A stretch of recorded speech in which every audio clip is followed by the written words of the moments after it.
We are here done with the crispy C6. And big thank you to everyone that got the burnt C6 packages. Because of you guys and the partners around this build, we are already hitting the ground running with rebuilding this entire thing. I've already ordered so many new parts and we're sending out a bunch of stuff to be inspected, potentially rebuilt. I just wanted to let you guys know that I am super appreciative. You know, I had a lot of people just reaching out about how they could get involved or how they could help. Because of you guys, we're able to hit the ground running with this rebuild without having to abandon any of the other projects coming up for this year. There's a lot of work to do in addition to replacing a bunch of parts and rebuilding things. There's just going to be a lot of labor hours that's gonna have to be put back into this car. You know, with this being my main competition car, this needs to be done at the highest level possible, and that's what we're gonna do. I really hope that everyone can learn from just my experience with this car. I'm glad that it was filmed. I'm glad the GoPro was running. I'm glad that this can shed light on fire safety for the entire drifting community. That video is being literally shared like around the world, and I hope it just brings awareness to everybody. And yes, we're going to be putting a fire suppression system in this car, as well as probably multiple extinguishers. Right now we're just wanting to learn and build from this experience, and I just appreciate all the support from you guys. Now we've just been continuing to take things out of this car, and honestly the past few days I haven't even been in the shop. I've just been on my computer, making phone calls, trying to figure out a game plan, organize a calendar, ordering new parts. And I know I'll feel better the sooner that we have everything here at the shop to reassemble the car with. As of right now, we don't know yet how badly or if the engine was hurt. That is still in transit to Texas Speed, where they're gonna take a look at it, open it up. I still need to figure out how to get my transmission shipped out of here as well, because I threw away the packaging that it came with. But for now, there's a lot of cleaning up that I can start on to get things moving forward. As you guys might know, a C6 Corvette is mostly entirely fiberglass. Now over here is where the brunt of the fire damage was. I want to get a really good look at kind of what we're working with. I need to just clean everything as good as I can. You can see there's a lot of crispy buildup, tire buildup, extinguisher buildup still everywhere on the car. It's pretty dirty. There's extinguisher in a lot of places on the inside as well. I think the first thing I'm gonna do today is wash this entire thing down and really start trying to clean up this car.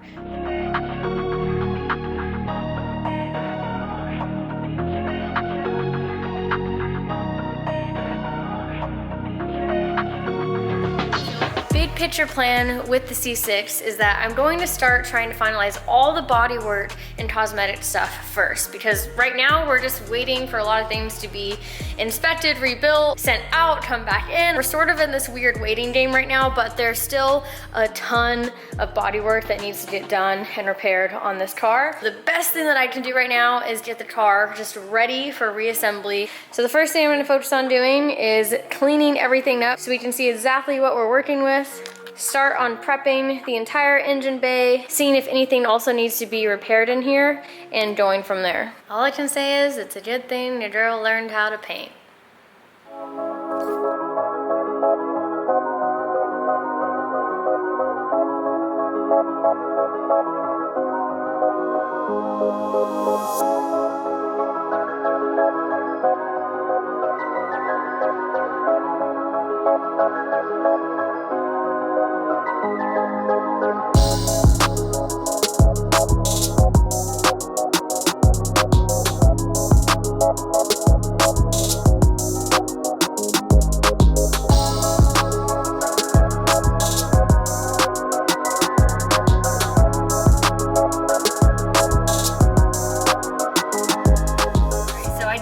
Comments from the fire video about why the firewall is not sealed up. Now, we actually spent a lot of time sealing up the firewall. Our friend Josh came over and did fiberglass work around every single point that was left open when we were removing a lot of the factory stuff.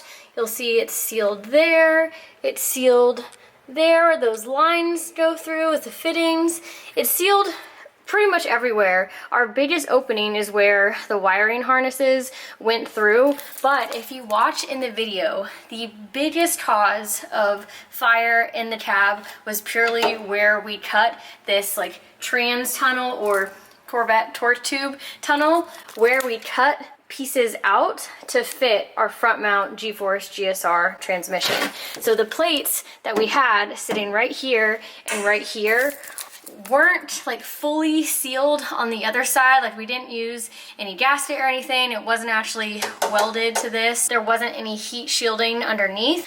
It was this plate right here that was right here, and we think while the rail was loose, it just allowed vapors to slowly seep into the cab. So when it went, it went. You saw how fast it went into the cockpit area, and that fire sneaked through here, which I have the hardware in there, which for the most part it's flat, but is it completely sealed? No. You can see just how toasty this is around here and all of the soot and fire. I mean, this is the stuff that I don't know how didn't get my leg. It burnt up the seat that was right here.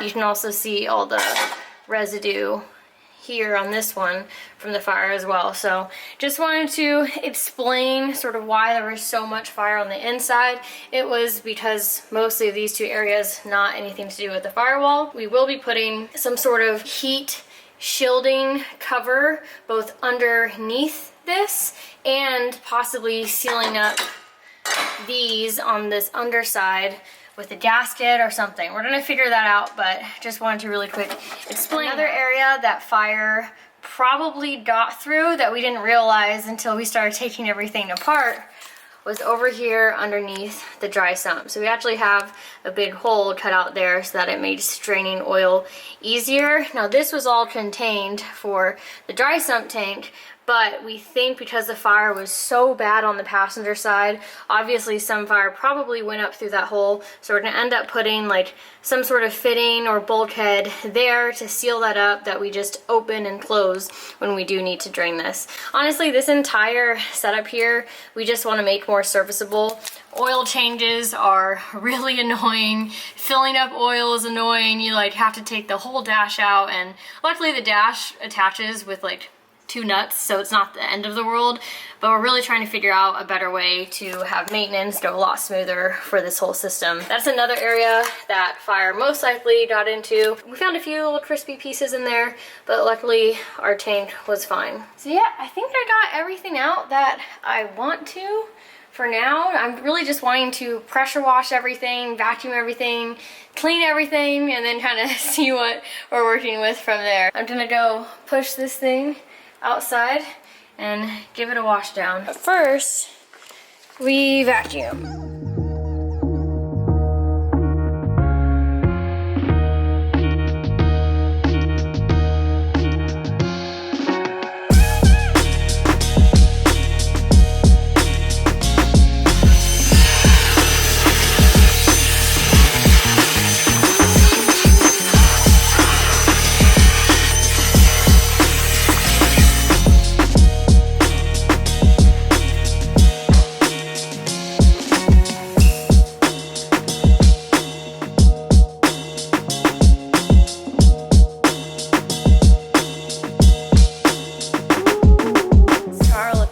Different the last time it was sitting in this wash bay, but I'm cutting that out. I told myself there's no more sad videos. We're moving forward. That's the only direction that we can go.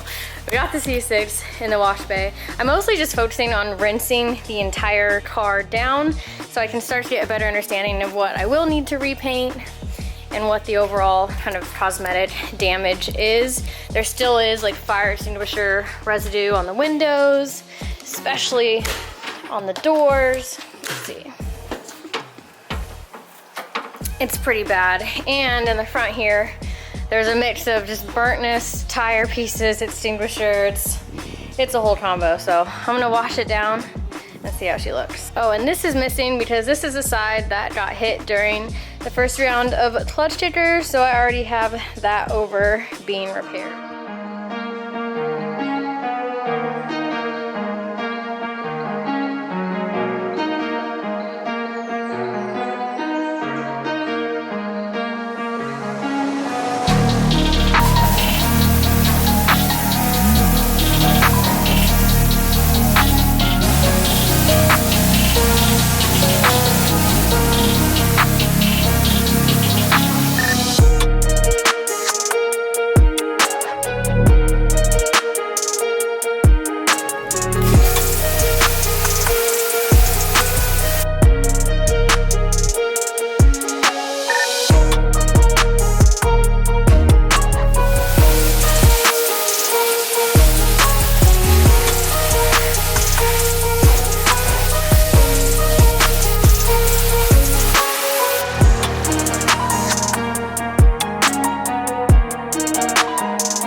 as much as I'd hoped, but I mean, it is just all mostly burntness everywhere. So just one more pass I'm gonna do for a rinse down. And this is not what this is meant for, but tar and glue remover is usually really good for like tire and other crap. So I'm just gonna soak the car engine bay down with this, do one more pass, dry everything off, and then bring it inside. I need to dry off the inside really, really well so there's no standing water in there, but I'm glad I did a once over just to get all the extinguisher out of the car. This might not do anything, but at least I'm trying. This residue from the extinguisher just keeps coming back, so it's definitely gonna need more than just a quick pressure washing. So I threw in some G-Wash in our bucket here, and I'm gonna go over it really quick and then rinse it down one more time.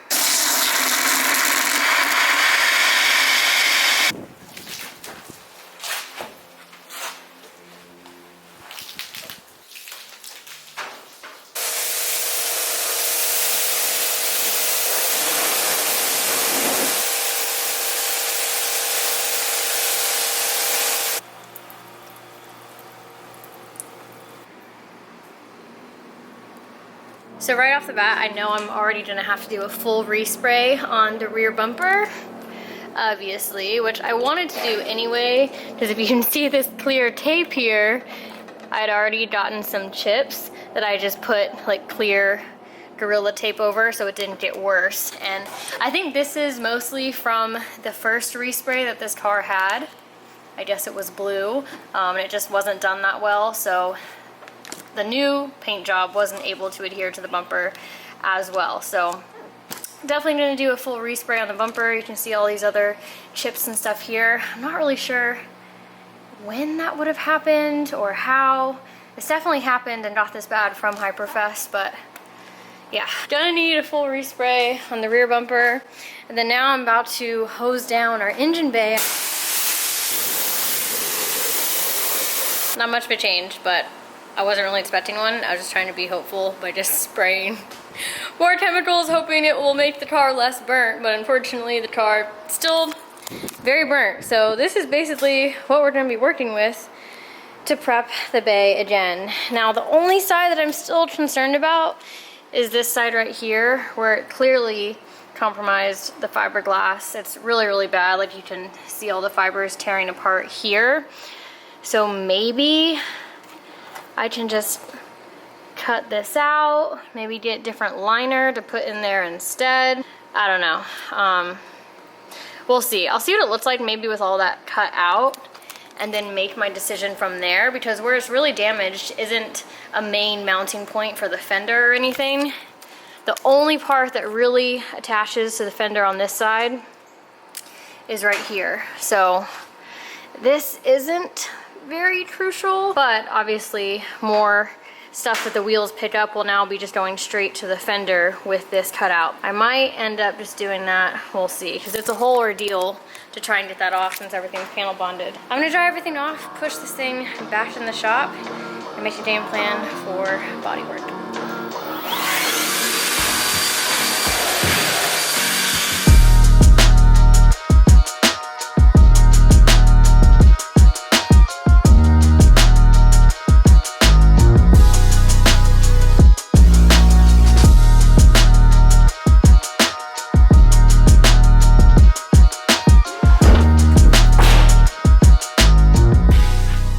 After looking at everything, honestly right now the best course of action is to actually media blast the engine bay. I tried sanding just a little bit, and there's so many layers of paint, not just regular paint, but burnt paint that just even like 60 grit is not getting all the layers up that we need up, because pretty much all of the paint in the engine bay has been compromised and is lifting pretty much everywhere. So in the next video, I'm going to be comparing multiple methods of media blasting, multiple materials, because we are working with fiberglass, which is much more difficult to media blast. And I can't use regular paint remover because that as well will compromise fiberglass. So these are just more C6 Corvette problems that I'm going to have to figure out, and that will be in the next video, because I have a bunch of stuff that I want to try out. But that is the C6 updates for you guys, and I will see you in the next video.